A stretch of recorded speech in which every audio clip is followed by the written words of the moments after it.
عابدا ومصليا أما بعد فأعوذ بالله من الشيطان الرجيم بسم الله الرحمن الرحيم ولسوف يرضى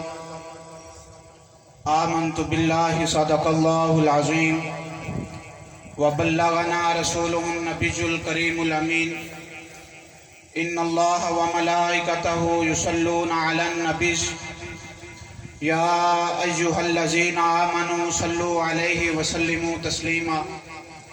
اللهم صل على سيدنا ومولانا محمد وعلى آل سيدنا ومولانا محمد وبارك وسلم وصل عليه الصلاة والسلام عليك يا سيدي يا رسول الله وعلى آلك وأصحابك يا سيدي يا حبیب اللہ۔ اس بات میں نہیں مجھے عابد کوئی کلام، اس بات میں نہیں مجھے عابد کوئی کلام کہ میرے نبی کے بعد ہے صدیق کا مقام، میرے نبی کے بعد ہے صدیق کا مقام۔ ہوں کتنا خوش نصیب کے ہیں مصطفیٰ کے بعد صدیق میرے رہبر و مرشد میرے امام۔ وہ پاسبان ختم نبوت، وہ پاسبان ختم نبوت، وہ یار غار قائم ہے جس کے صدق سے کونین کا نظام۔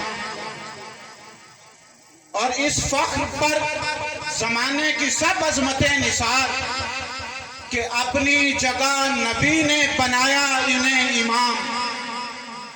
اپنی جگہ نبی نے بنایا انہیں امام۔ اور جس نے سب کچھ خدا کی راہ میں لٹا دیا، مولا کائنات کو تھا جس کا احترام۔ چاہو گر دور ہوں ملت کی مشکلات تو نافذ کرو خلافت صدیق کا نظام۔ اللہ رب العزت کی حمد و ثنا اور حضور نبی کریم رؤوف الرحیم صلی اللہ علیہ وآلہ وسلم کی بارگاہ میں ہدیہ درود و سلام کے بعد نہایت ہی معزز و محترم علماء کرام و معزز و محترم سامعین و حاضرین، بالخصوص لائق کے ساتھ تعظیم و تکریم استاذ العلماء شیخ الحدیث و تفسیر مفتی احمد منیر رضوی صاحب دامہ اقبالہ و دامت برکاتہم العالیہ، استاذ العلماء شیخ الحدیث و تفسیر حضرت علامہ مولانا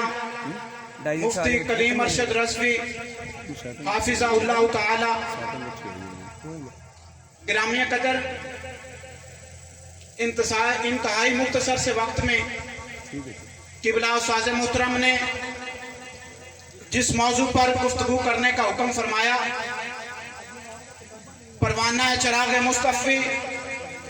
یار غار مصطفیٰ، یار مزار مصطفیٰ، مزاج شناسہ نبوت جناب سیدنا صدیق اکبر رضی اللہ تعالیٰ عنہ کی ذات گرامی ہے۔ گرامی قدر، اللہ رب العزت نے ازل سے ہی ہمارے محبوب علیہ السلام کے لیے ہر نسبت کا خصوصی اہتمام کیا کہ نہ آپ کی آل پاک جیسی کسی کی آل ہے، نہ آپ کے صحابہ رضی اللہ تعالیٰ عنہم جیسے کسی کے صحابہ ہیں۔ مستدرک للحاکم میں یہ حدیث پاک موجود ہے۔ آقا علیہ السلام نے ارشاد فرمایا، ان اللہ اختارنی واختار لی اصحابہ، کہ اللہ نے اپنے لیے تو مجھے چنا اور میرے لیے میرے صحابہ کو چنا۔ صحابہ کرام رضی اللہ تعالیٰ عنہ کا انتخاب اگر ہمارے محبوب علیہ السلام فرماتے تو پھر بھی کسی امتی کو دم مارنے کی مجال نہیں تھی کہ سرکار جسے سلیکٹ کرے، امتی ہو کے اسے ریجیکٹ کرے، کسی کی اوقات ہی کیا ہے۔ لیکن آقا علیہ السلام فرماتے ہیں بات اس سے بھی آگے ہے کہ میرے یار میں نے چنے ہی نہیں، میرے یار میرے رب نے چنے ہیں۔ اور